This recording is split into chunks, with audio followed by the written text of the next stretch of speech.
Hi again from the garden. It's Christina from Sunshine and Flora. If you're new to my channel, I grow cut flowers in Zone 5A in Northwest Iowa. And we have 2 more really nice days of decent weather left before it turns really cold. So today and tomorrow I am out in the garden trying to get a lot done, and unfortunately it's starting to rain right now, but I'm still going to start working out here. So my plan for today, I have not planted any of my bulbs yet, so I'm going to tackle my daffodils today. So that will be what this video is about, and then later today I'll start digging my trenches for my tulips and plant my bulbs tomorrow. So the next video that you will see is how I plant my tulip bulbs. But before I show you where my daffodil bulbs are going to go, I want to show you the kinds that I'm planting this year. And again, I grow these primarily for cut flowers. Oh my gosh, the wind is picking up. I may have to pause my planting. I grow these primarily for cut flowers. So I'm not planting them in a landscaped area. I am planting them in beds where I will be harvesting. Now, if you order your flower bulbs from a wholesaler, you get them in these really nice crates, which also come in handy for planting. So make sure to save those. And they usually come in quantities of 100, and they come in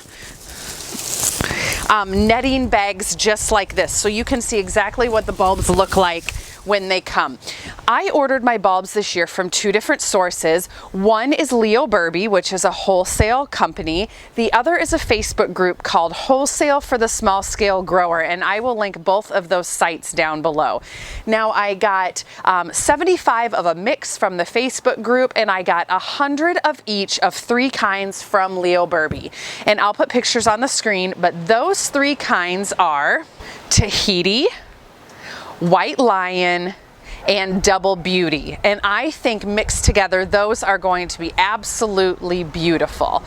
So I'm going to hop out and first show you where these bulbs are going to be planted, and then I will show you how I am planting them.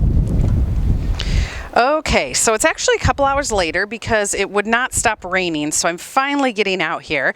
But this is the raised bed where my daffodils are going to be planted, and it is all cleaned out for the season. This is where I planted a succession planting of sunflowers earlier this summer, and also this is where my pumpkins are growing. So my plan is, you can see right here there's a pumpkin stock. Over here where my wood chips are, this is actually a rhubarb area of some roots that I planted. My plan is to plant the daffodils in between where my hills of pumpkins will be. So say this will be a hill of pumpkins next year, and then 5 feet over will be another hill of pumpkins. The area in between is where I'm going to plant my daffodil bulbs. And I think it'll work really good because daffodils, you have to let the foliage die back so that they can naturalize and come back the following year.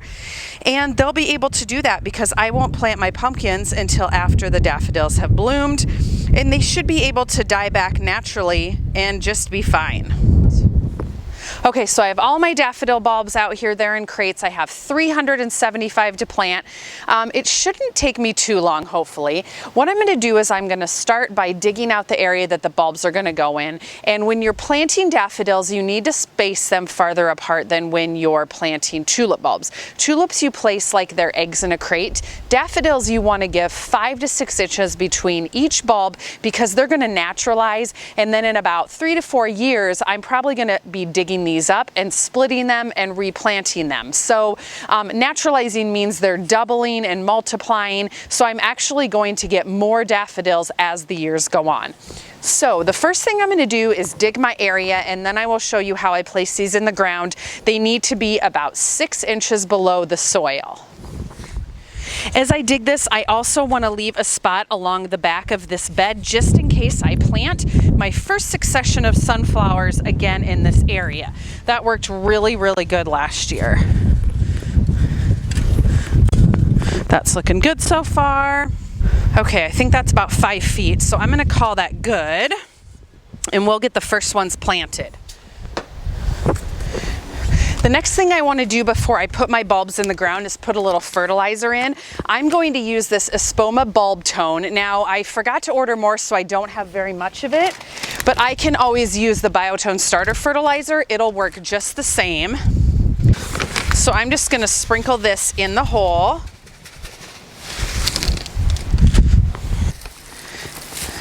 And daffodil bulbs are really easy to tell how to plant them. The bottom is where the roots are and the top point is where they grow. So you want to place them roots down, point up.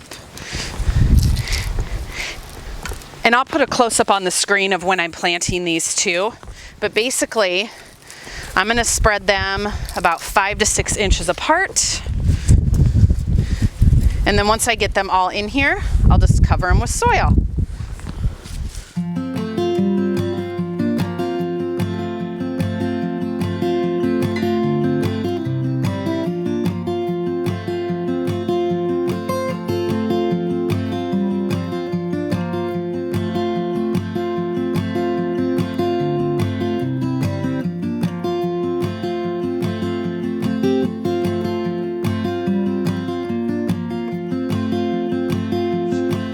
Okay, so I got this little patch done. I'm gonna keep on digging and planting, and we'll see how long this takes me to get these planted.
Okay, so all of my bulbs are planted. I got 375 daffodils planted just in time because it's starting to rain again. It's thundering and it looks like it's going to be raining for quite a while. So I'll throw a few pictures up on the screen, but I ended up planting my entire raised bed. It's 96 feet long, and towards the end I may have spaced them a little closer than 6 inches just because I wanted to make sure that they fit. But I think they're spaced well, they're covered well, and I am really looking forward to seeing how they grow next spring. So anyway, I hope you guys enjoyed seeing how I'm planting my daffodils for cut flowers this year, and stay tuned for my next video, which will be how I am planting my tulips for cut flowers. I have about 5,000 bulbs to plant in the next day, so I need to get busy. We'll see you soon.